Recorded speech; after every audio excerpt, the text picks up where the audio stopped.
Ooh, that was fun.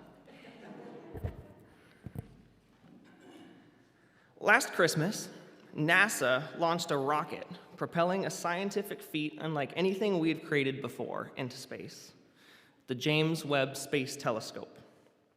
And the James Webb Telescope is a $10 billion project that's been developed over the last 25 years. And it is stationed at a point in space over 1 million miles away from Earth. That's almost 3 times farther than the moon. And its infrared instruments are so sensitive that they can clearly view objects that are too distant and faint for even the famous Hubble telescope to see.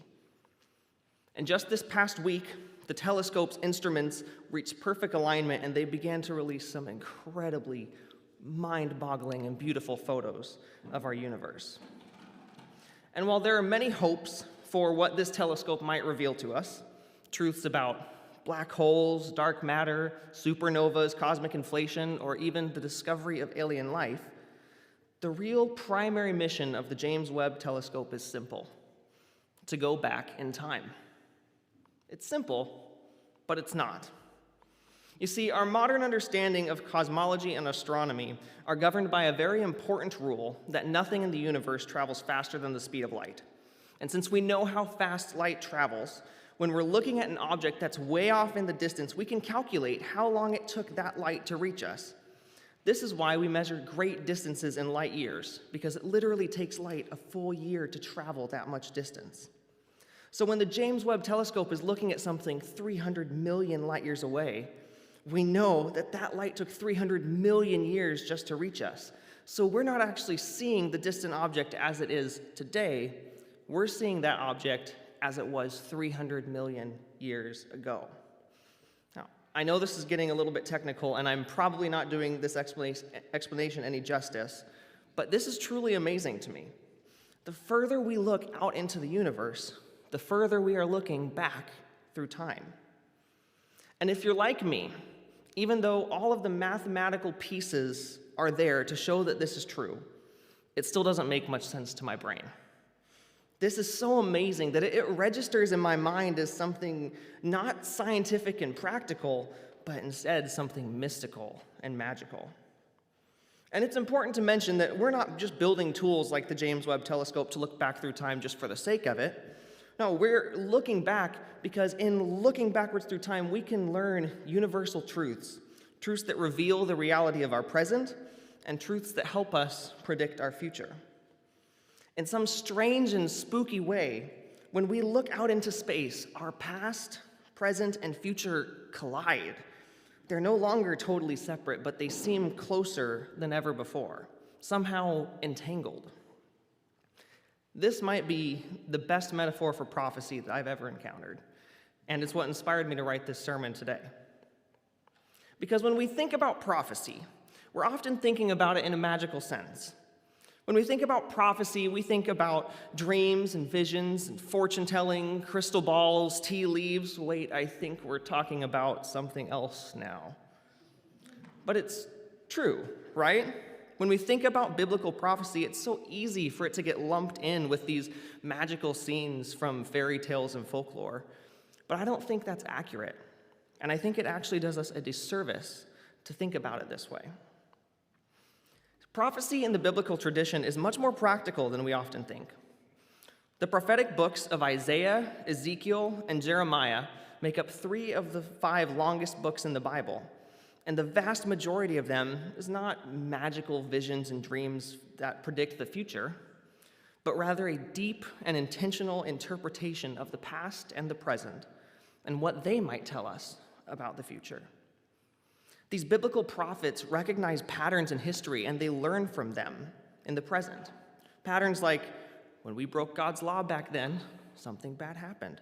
And then we did that again, and something bad happened again. And now we're still breaking the same commandment. What do you think that tells us about where we're headed next? It's here's where we are, here's where we've been, here's where we're going. And there's skill involved in this prophetic process, no doubt, but it's not magic. And this is important for us to know because when the gift of prophecy becomes about magic, it also becomes out of reach for so many of us. I've never had dreams or visions or premonitions like the prophets do, so maybe I just don't have that gift. Maybe I should just leave the prophesying to somebody else.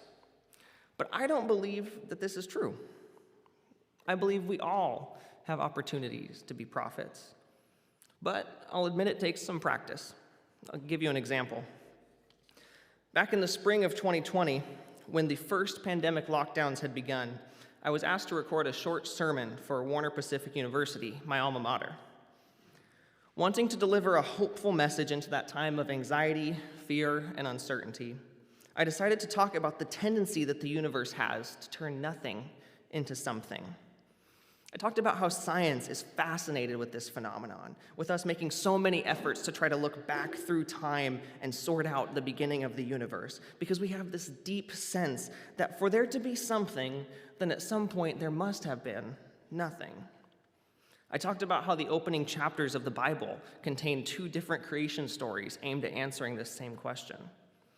I also talked about an ancient piece of Hebrew theology that basically says before God could create anything, God first had to create the space in which to create something. To make something first required making nothing. And then I talked about how our usually hurried and busy world we live in was shut down for the first time in most of our lives. And I tried to present this as the creation of space and therefore a hopeful opportunity for growth and for creation. I'm not sure I did very well beyond that, though.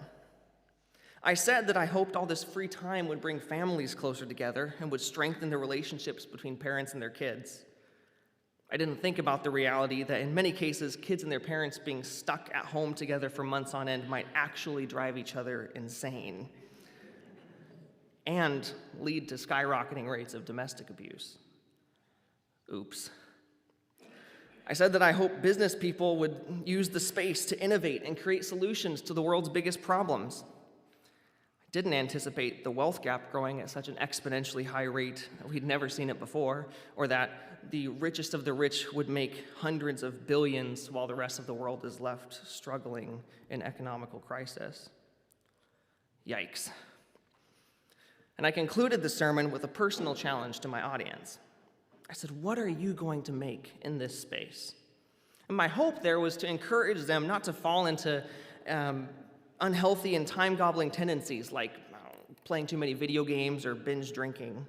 And I look back on it now and I see that to many of the people who watched that sermon, this could have been seen as a lack of compassion or an unnecessary pressure for production, because I failed to recognize how human beings respond to traumatic events. I think I need a do-over on that sermon. I want to try again, because although I think I belly-flopped trying to land it, I still believe that there is something deeply true in it. I still believe that there is this pattern in the universe that something comes out of nothing, and that space is an opportunity for creation and growth. I see it all around me. And as I've thought of this more, I've discovered another example that is really helpful for me. In the Bible, one of the most cataclysmic events is the exile under Babylon. The city of Jerusalem is destroyed, and many Jewish citizens, specifically including wealthy rulers, scribes, and priests, are forcefully removed from their promised land and relocated to Babylon. All of a sudden, the rulers have no land to rule, and the priests are far, far away from their temple. So much empty space, so much nothingness. And yet, biblical scholarship reveals to us that during this time of exile, the Hebrews began a determined prophetic process. We get a massive portion of the Hebrew scriptures from this time period. They began re-examining scriptures they already had, beginning with Genesis and editing it and reinterpreting it. They converted oral history into written history, and they took care to piece together the story of their people, specifically how they ended up in exile. And from this time, we get historical books like 1st and 2nd Kings and 1st and 2nd Samuel, and we get the vast majority of the written history of the prophets like Ezekiel, Jeremiah, Isaiah, and Daniel. This process, which occurred during the difficulty, the space of exile, reoriented them. By wrestling with their past and learning from it, they were able to understand where they were at in a new way.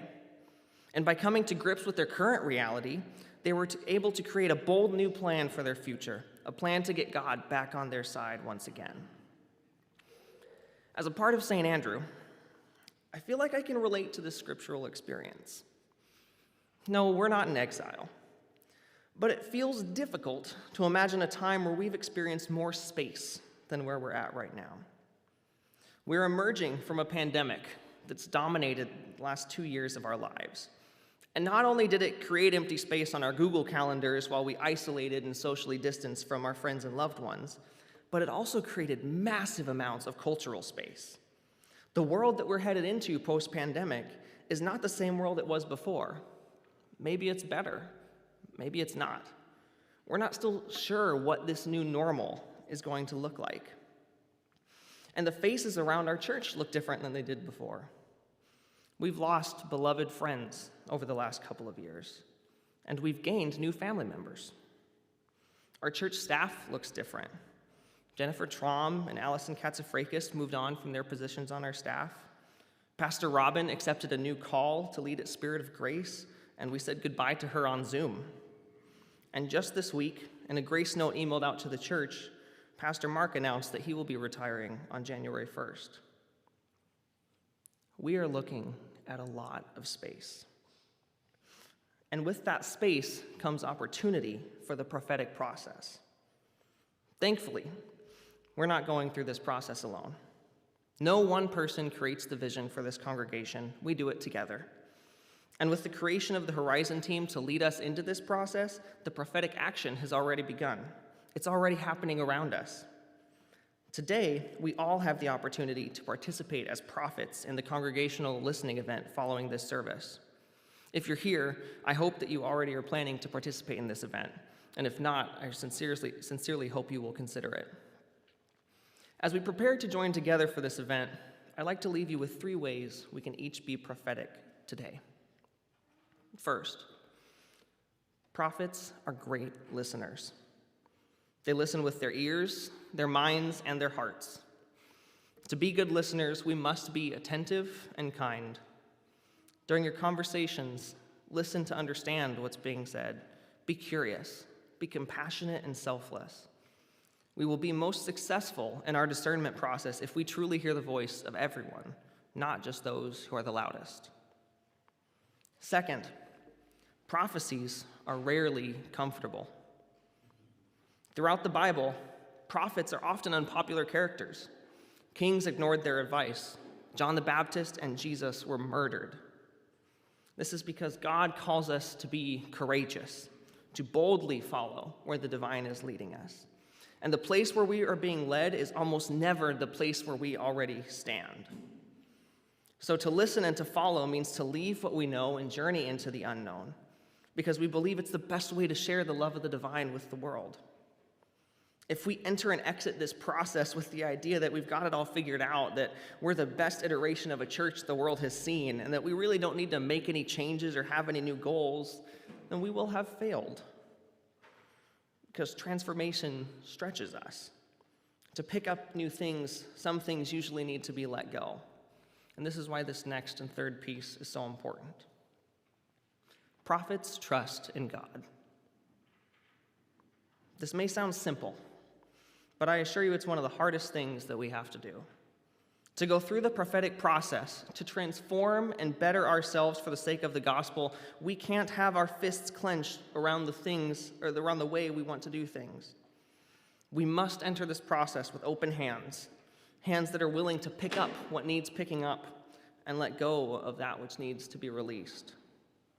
Trust not just in God's voice within yourself, but also trust in God's voice within one another. Trust that God is working through us all to pull us closer toward the good. And finally, while I want to remind us that although participating in the prophetic process might be intimidating, we are part of a story that does not begin with us and hopefully does not end with us. We have already heard today about the way our biblical faith ancestors participated in the prophetic.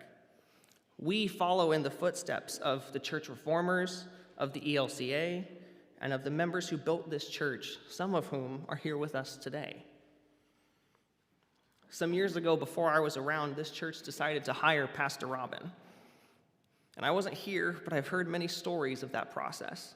And it's clear to me that it was a profoundly prophetic action. And it has created a domino effect to us becoming reconciling in Christ, to us becoming a sanctuary congregation, among many other things. The prophetic is not just part of our journey, it is part of our identity. So may we go forth from here and be good listeners. May we be willing to find the limits of our comfort zones and maybe even go a bit further. And may we trust in God, the God that guided our faith ancestors, the God that has guided us to be who we are, and the God who isn't finished with us just yet. Amen.